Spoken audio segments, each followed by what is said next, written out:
Sasa David kuchukua simu alikuta ni anapigwa kutoka hospitali. Daktari akamwambia anatakikana hospitali haraka. David mara moja akatoka bio bio akakimbia hospitali, na kufika hospitali akaambiwa daktari ameamwangalia bibi yake na vile anakaa ni kama ako na uchungu wa mapema na itabidi wafanye ile kitu inaitwa cesarean, sababu akiangalia itakuwa vigumu bibi yake adeliver. So walikuwa wanataka David atoe idhini kwamba bibi yake afanyiwe cesarean, na kutoka hapo David akatoa idhini na bibi yake akafanyiwa cesarean na mtoto akatolewa. Sasa delivery ilikuwa operation ilikuwa mzuri na mtoto akatolewa na wakapata mtoto wa kiume. Sasa kutoka hapo daktari akamwambia sasa bibi itabidi akae huku siku 3 ili at least hata huyu mtoto ikuwe sawasawa na kila kitu iwe sawa, sababu siku zake ni kama zilikuwa zimebakia tu siku 2 tu afanye delivery. So kutoka hapo David baada ya kukaa huko karibu masaa 3 kuhakikisha operation ilikuwa mzuri, akatoka hapo kama amechoka akaelekea nyumbani. Kufika nyumbani alikuta Eunice hajarara, bado ako pale anamsubiri David. Alikuwa na wasiwasi manake alishindwa nini ilitendeka. Huyu bwana na vile nilikuwa nimejaribu kutune na ni kama alikuwa anaingia box, halafu baadaye kasimu kakatokea. Ilifanya hiyo kitu ilifanya Eunice akasirika sana, sababu ni kama alikuwa anakaribia vile alikuwa amekanywa na bibi ya David kwamba asikuwa anakaribia David. Alikuwa amepata nafasi ya kumkaribia David, halafu sasa simu ikaingia. Sasa saa zile David alirudi akiwa yani hakuwa na mood, alikuwa mood iko chini sababu ya kushuhudia what happened. Na unajua operation inakuanga 50-50, so definitely lazima uwe unafikiri unawaza yule mtu, kama yule mtu tena ni mtu wa karibu, lazima umuwaze. So vile alifika Eunice alijaribu kumsalimia lakini akamwambia hapana, tuongee kesho, na David akaenda kwa rumu yake akafunga na akalala. Kulala saa zile aliamuka alikuta Eunice ametayarisha breakfast. Akamwambia school breakfast, akatoka na akaenda.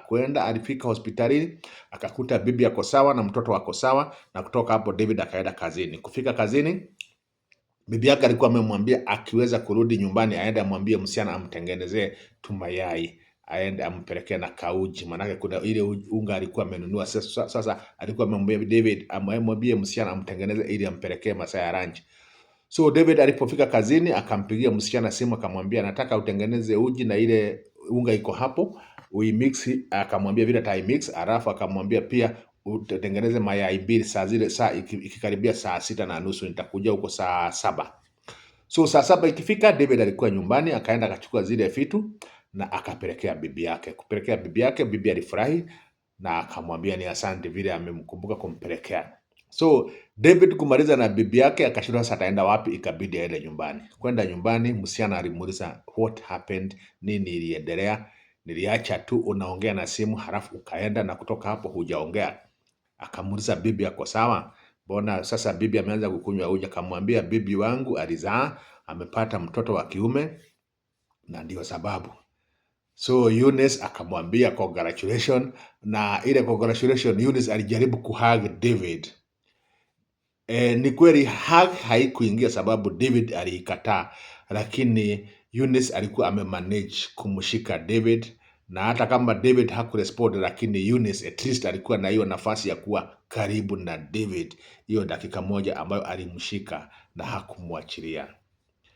Hata kama David hakusema, lakini alifeel vile huyo msichana alikuwa amemshika, na akamwambia asirudie hivyo, na msichana akamwambia hata kama sitarudia ujue na kwamba singe mind. Ndio unaniambia nisirudie, lakini singe mind. Wewe ukikaa uone tunastahili, siku moja sita mind. So baada ya siku 2 bibi akachukuliwa na David akaletwa nyumbani. Kuletwa nyumbani sasa ile tabia ya msichana ikapungua kiasi. Kupungua kiasi ni kumaanisha sasa akaanza kushughulika na mtoto, sababu initially alikuwa ameletwa ili ashughulikie mtoto akikuja. Akakuwa anafanya vile. na hiyo Sunday ya kwanza ambayo ilikuja, msichana hakupata nafasi ya kupewa off, sababu sasa ilikuwa Sunday ya kwanza na bibi bado hakuwa kila kitu imekuwa vizuri kiasi ya kwamba bibi anaweza baki peke yake. Akamwambia msichana, huwezi pewa off, kwa hivyo naomba utaelewa. Na ni kweli hata Sunday ya pili ile ifuata bado hakupewa off, na Sunday ya tatu mpaka mtoto akamaliza mwezi mmoja na nusu, sasa off ikaanza kuingia. Manake wakati huo sasa bibi alikuwa na nguvu kiasi ya kwamba anaweza achiwa mtoto na ashinde naye siku mzima. So siku hizi zote huyu msichana Eunice, juu sasa alipata namba ya David, alikuwa tu anakaa anamtumia David ka message. Hata kama David hakuwa anajibu, lakini messages zilikuwa zinafika.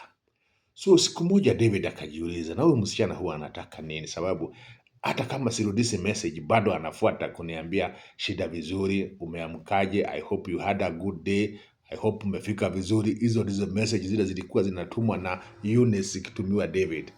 Hii kitu yote ilikuwa inaendelea na bado bibi yako pale na David haongei, lakini Eunice akipata nafasi, akipita mbele ya bwana wa Mercy, alikuwa ana smile, na David alikuwa na notice the smile na anaona ni kama is worth responding to it. So hii kitu iliendelea mpaka siku moja, sijui nini ilifanyika, mtoto akalia. Mtoto akilia akiwa kule upstairs, bibi akatoka akaenda, manake mtoto alikuwa amelala, akatoka sitting akaenda huko juu. Kwenda kule juu, naye Eunice akatake advantage, akakuja hapo kwa sitting room, akamwambia David, you know you can learn from your shadow but you can't run away from it. Ujue mimi ni shadow yako na nitakuwa karibu na wewe, either utoroke ama usitoroke. Ile kitu tulianza, lazima siku moja nataka umalize, nijue what's behind that. Hiyo smile yako vile ulikuwa unaniuliza kama ati ungetaka kuwa na mimi, kama nimevaa mimi, nataka, manake najua nitapewa off hii Sunday. Hebu fikiria uone ni kama tutakuwa na wewe. Sasa David akakaa. Baada ya siku mbili, manake ikifika Friday, David akakaa akafikiria hii maneno, mambo ya kuwa na msichana Sunday. Akakaa akasema let me try. Akamwambia ni sawa, tutakuwa na yeye Sunday. Sasa hiyo Sunday ilipofika, msichana akatoka akijua kwamba watapatana na David. Sasa David masaa zile aliamuka, maanake aliamuka kama saa 3 saa 4 hivi, naye msichana alikuwa amemwambia atamsubiri saa 4:30 kule nje ili wapatane. David kuamuka, bibi akamwambia mtoto hasikii vizuri, ni kama watamkimbiza hospitali. So David wakatoka na bibi yake na mtoto wakamkimbiza hospitali.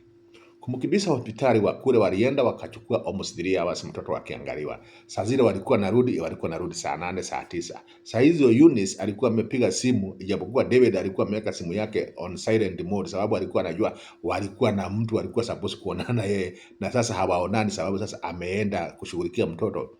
Ilikuwa silent mode. Sasa alikuta simu karibu 12. Eunice alikuwa amepiga na message kama 3 akimuuliza what happened, kwani kumeendaje, mimi nakusubiri, unakuja ama haukuji? Hiyo ndio maswali ile David alikuwa anaulizwa.